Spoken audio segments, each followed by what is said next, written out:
Dawn in Namibia. This is what Alpha Aid fights for. A moment undisturbed. A landscape alive with its ancient rhythm. These creatures are more than a national treasure. They are a testament to a world that still holds wonder. But this wonder is fragile, and its guardians cannot be ordinary. You know the mission: to protect. You will meet the individuals forged for that singular purpose.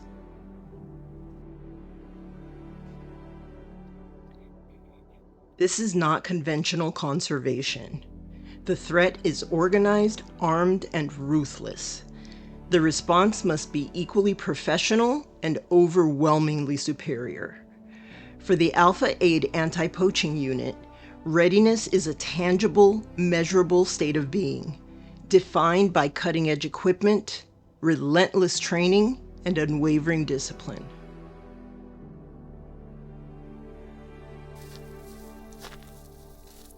This is Alpha Aid, a pre-vetted unit of specialists. Where others see wildlife, they see a world worth defending, with the most elite skills on Earth.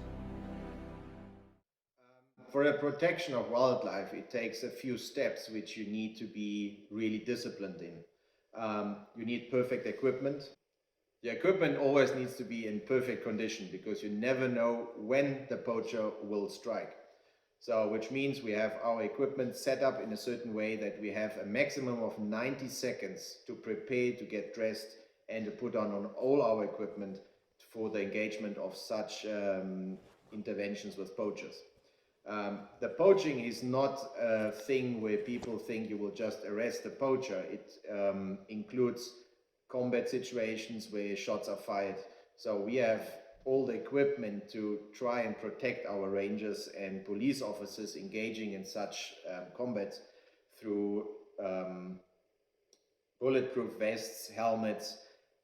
We always try to be a step ahead with our equipment for the poachers, meaning that we will have thermal drones to engage first, flying high enough so they don't see us, they don't hear the drone, so we can analyze the amount of people which are being in our areas poaching, so we can have enough manpower to engage in those situations, to ensure that our rangers, which are also having families, kids and wives, don't get in danger.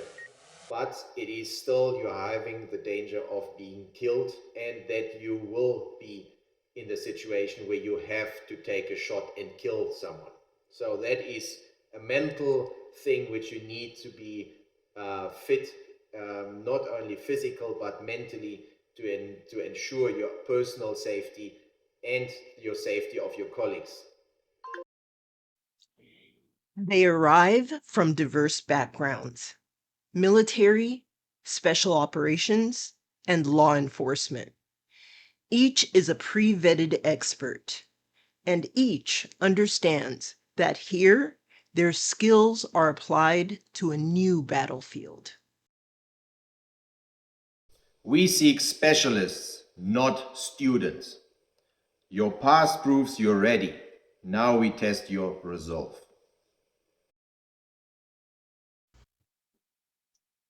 The selection philosophy is simple. You cannot teach a decade of fieldcraft in a week. Alpha Aid does not train students. It assesses specialists. Their proven skills are the entry fee. What is tested next is something far more fundamental: their resolve. Before the shot comes the ritual. A sniper's effectiveness is born from an intimate knowledge of his weapon.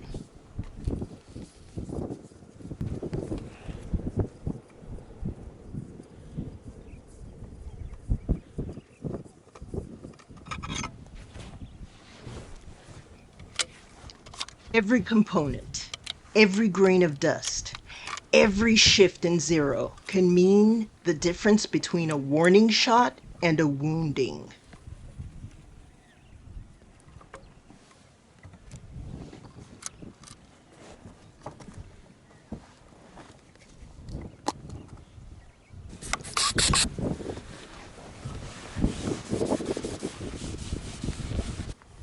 This is not merely maintenance. It is a sacrament of reliability. In the field, his rifle is not just a tool. It is an extension of his will.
But hardware is nothing without his mind, the software.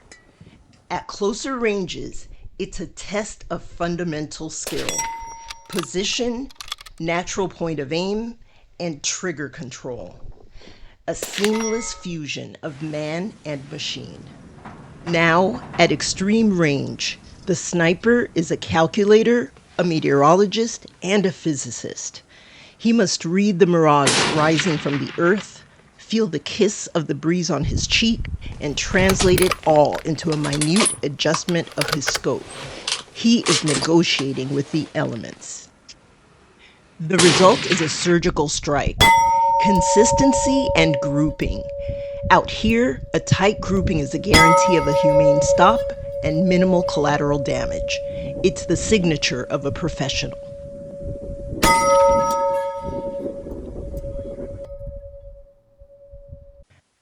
Concealment is a sniper's primary defense. The true sniper owns the battlefield through anonymity. He is a ghost, and the shot is the only whisper of his presence.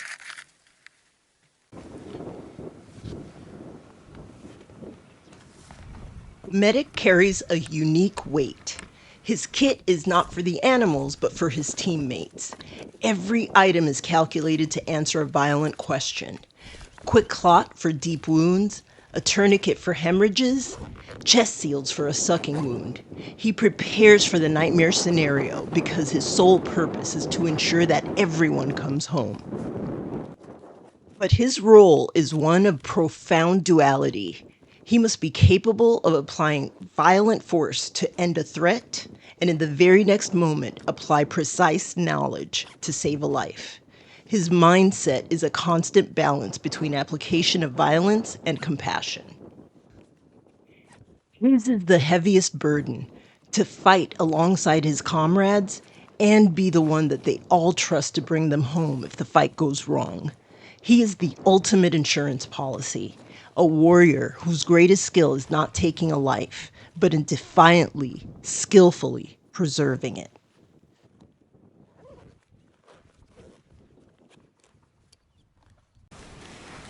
On this battlefield, the enemy leaves a signature. The tracker is its interpreter. A broken blade of grass, a slight impression on the soil, these are the data points. They reveal an intent, numbers, and time. It is the oldest form of special operations applied to a modern warfare.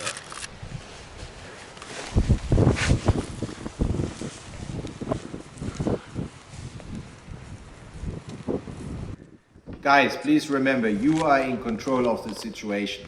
Please analyze your situation correctly. Wait for the green light of the commander to engage in certain situations. Never forget all your equipment, firearms, night visions, water supply, food supply. We might be out for the whole night, we might be out for 2 hours. We are not sure how the situation is yet going to unfold. Please listen to your commanders. Never engage on your own. If someone is shot, please call out for a medic. Everybody that is on ground has to cover the wounded person. Never go on with your mission. The mission is abandoned immediately if someone has been shot or wounded in any way. Your gun is your best friend in that situation. Make sure that you're mentally fit for that situation at all times. It may happen in any second. As it gets dark, the technological advantage shifts decisively. For the reconnaissance squad of Alpha Aid, this is 0 hour. Their mission, a long-range recon to locate a confirmed poacher cell operating in this area.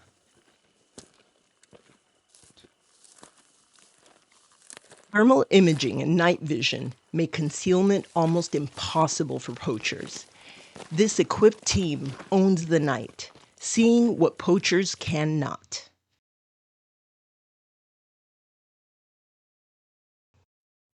Moving with absolute silence and discipline, the team infiltrates the poacher's territory. Their world is seen through night vision, scanning for any sign of the enemy.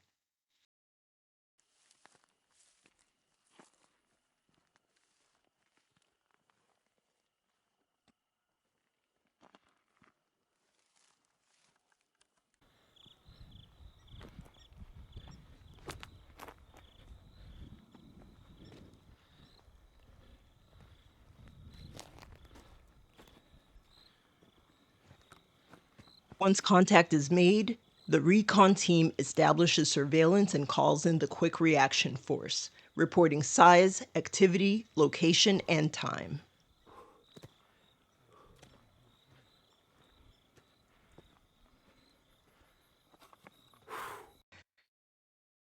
The quick reaction force moves in to assault the objective, where speed and overwhelming force are paramount.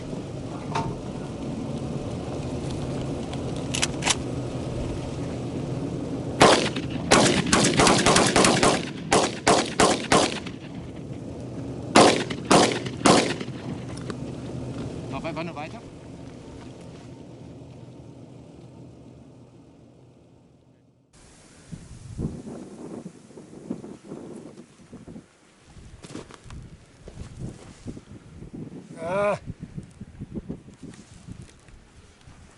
I think he jumped the fence over here.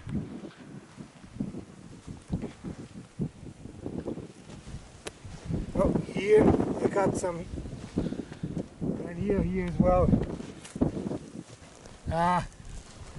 Clearly here, right next to my foot. He's over here somewhere. I gotta look for more. Search for the remaining poachers continues until the next morning, with the goal of ensuring that all poachers are apprehended. Without sleep, the search continues and another trail is followed. The day's results. One more poacher was caught, 2 dead oryx antelopes were found, and many horns and weapons were seized. This is a stark reminder of why this elite force is necessary.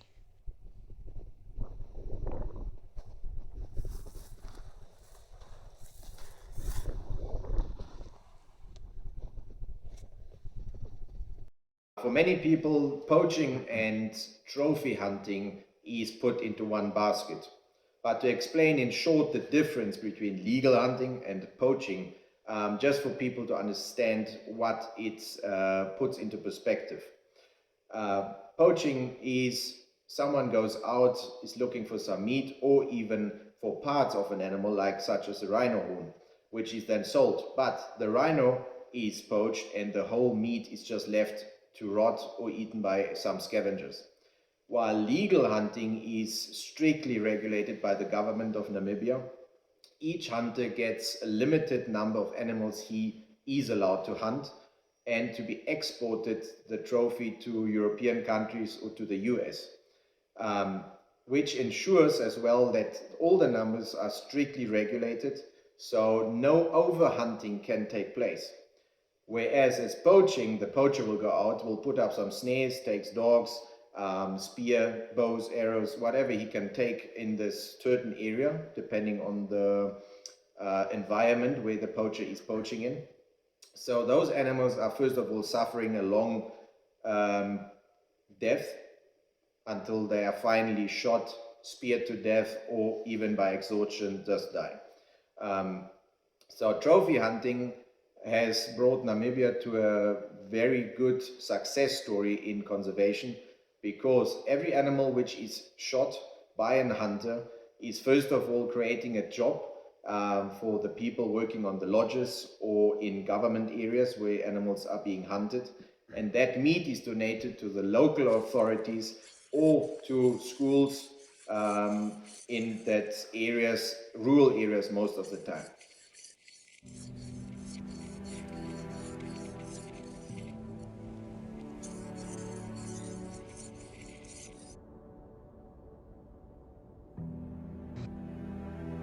Every night patrol, every mile of rugged terrain covered, it is all for this single vital purpose: the right of these precious animals to exist. Their survival is the only victory that matters. The road ahead is long, and the front line shifts with every sunrise. There is no final farewell, only a constant, vigilant watch.